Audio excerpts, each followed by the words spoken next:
Hello අම්මේ. කොහෙද ඉන්නේ? කැම්පස් එකට ගියාද? නෑ මේ බෝඩි මේ ලෑස්ති වෙන ගම.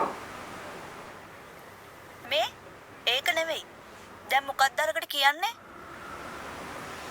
මොකටද? අර යෝජනාවට. මේ අම්මේ අදත් උදේම පටන් ගත්තද? වෙන දෙයක් නැද්දනේ කතා කරන්න? දැන් මොකක්ද ඒකට අකමැති වෙන්න හේතුව? ඒ ළමයා හැම නරක ළමයෙකුත් නෙවෙයිනේ. හැමදාම ඔහුම ඉන්නද කල්පනාව? නේ අම්මේ මට මගේ පාඩුවේ ඉන්න දෙන්නකො මොන කරදරයක්ද මේක? මං අහන්නේ දැන් මොකක්ද අකමැති වෙන්න හේතුව? බොන කන මිනිහෙක් නැතව ඒවත් කමක් නැහැ කියන්න පුළුවන්. අනේ අම්මේ මේ වෙන කවුරු හරි ඉන්නවද? නැත්තම් මොකද්ද ඔච්චර අකමැති වෙන්න හේතුව? කවුරු හරි ඉන්නවනම් කියන්න. හොරෙද්ද කුඩුකාරෙද්ද කියලා හොයලා බලන්නවත්. වගේ කැමති වෙන්නේ නෑනේ. මොකද්ද?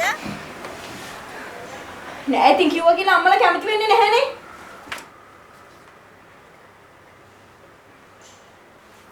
කැමති වෙනවද අකමැති වෙනවද බලන්න මිනිස්සයා කවුද කියලා කියන්න එපයි.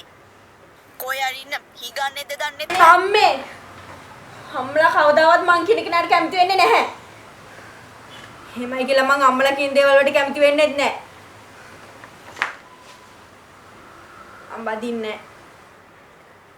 මං උඹේ අම්මා මට කියපන් උඹ මොකා එක්කද යාළු වෙලා ඉන්නේ? කතා කරනවා ඉතින් මොකා එක්කද යාළු වෙලා ඉන්නේ? මාදවි. කවුරු? මාදව?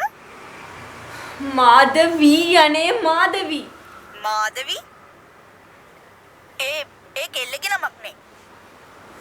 ඔව් කෙල්ලෙක් තමයි. මේක අම්මලාගේ ජීවිතේ නෙමෙයිනේ. මේක මගේ ජීවිතේ.